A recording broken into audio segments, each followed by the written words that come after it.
So therefore, China should keep a low profile and bide its time while building up its strength.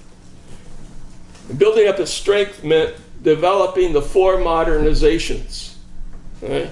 That is, building up its agriculture, its industry, its science, and its national defense. The first three were more important, or were prerequisites, I should say, to building up the national defense.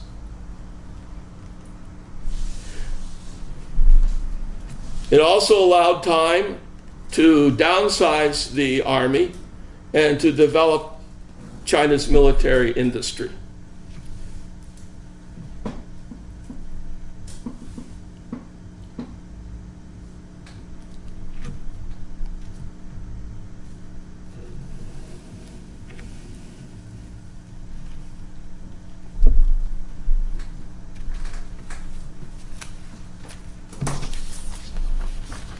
Okay, after the Deng Xiaoping period came the Jiang Zemin period.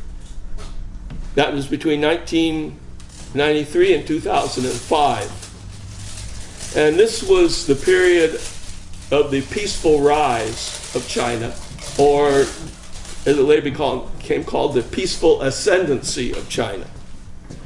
And this was the idea that a powerful, stable international environment was necessary for China to smooth out its ride upwards, make it easier to translate China's successes into benefits for itself and for other countries.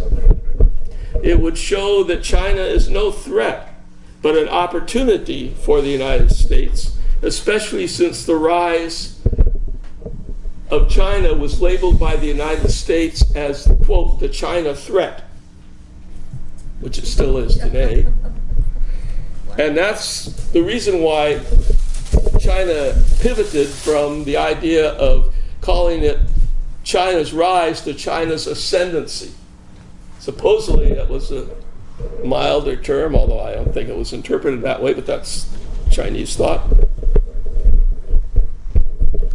Additionally, China would integrate into the global economy and the world political economic order with the goal of replacing US hegemony